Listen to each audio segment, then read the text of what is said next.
Sa Divisoria at Binondo naman, mga bilog na prutas at iba pang pampaswerte ang dinarayo. Mula po roon, nakatutok live si JP Soriano. JP! Vicky, mga kapuso, mga bilog na prutas, mga luma at bagong tradisyon na kadalasang binibili ng mga Pinoy para pampaswerte sa pasalubong ng bagong taon. Lahat po yan mabibili dito sa may Binondo, pati na rin po sa may Divisoria. Kung gusto makakumpleto ng bilog na prutas para sa pagsalubong ng bagong taon, di ka mauubusan dito sa Divisoria. Pero kung magtitingi-tingi, huwag nang asyahang sobrang mura ng mga ito ngayong tumataas ang demand. Ang orange, 40 pesos.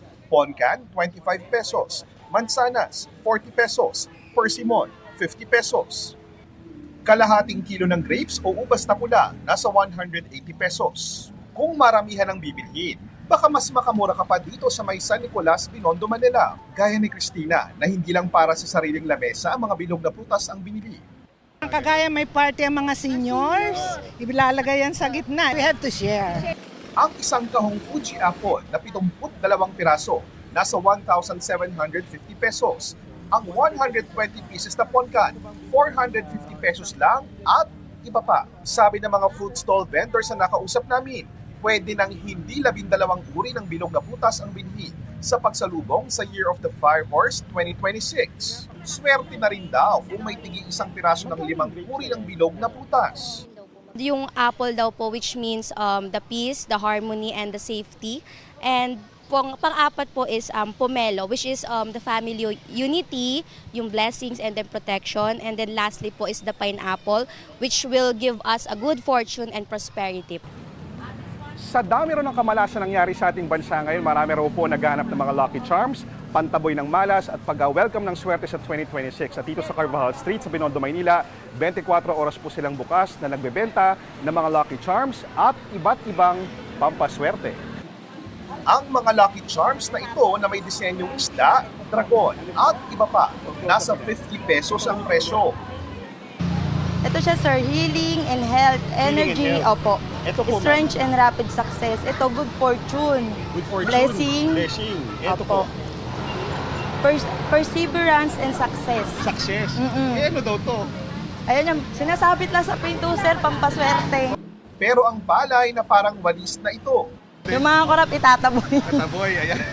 Ito daw yun, ayan. Okay. di man tiyak na mangyayari ito ang paniwala ng mga nagtitinda ngayong 2026. Sumakses ka na talaga, sir. Ayun na yun. Hindi step by the step. May mga lucky luya din gaya nito at lucky gabi na ayon sa mga tindera, Pagsama-sama ng buong pamilya, family bonding. So, ito, gabi, 200 po. Sir. Mahal. Mahal talaga sir ang gabi kasi pag New Year natin, mahal talaga gabi. ang iba pang nakaugaliang pantaboy daw ng malas gaya ng mga pailaw, gaya ng mga lucis at fountain na ang tawag ay Mount Mayon, mabenta sa Divisoria. Pero para iwas sa anumang uri ng pagmula ng sunog at disgrasya, di ka mauubusan ng mabibilhan ng torotot na 15 pesos kada piraso ang presyo ng maliit na uri. Ang nagkalat na siya raw lucky color for 2026 ay ang teal o yung mala-asul na berdeng kulay, gaya ng mga t-shirts na ito na nasa 150 pesos ang presyo per piece. Kaya nga ang mamimili na si Malu, di na nagpatumpik-tumpik pa. Siyempre, dun tayo sa kung ano daw yung lucky para maalwa yung buhay.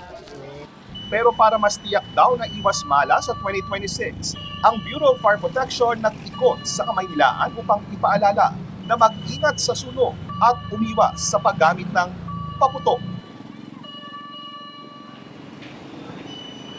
Vicky, napansin natin, ang daming paninda, pero dito sa may Carvajal Street na talagang kilalang bilihan ng mga Lucky Charms, hindi ganun karami yung mga bumibili. At sabi nila mas marami daw last year, pero maasa sila na bukas, marami pa pong hahabol para makabenta naman sila. At yan muna ang latest. Balik muna sa iyo, Vicky. Maraming salamat sa iyo, JP Soriano.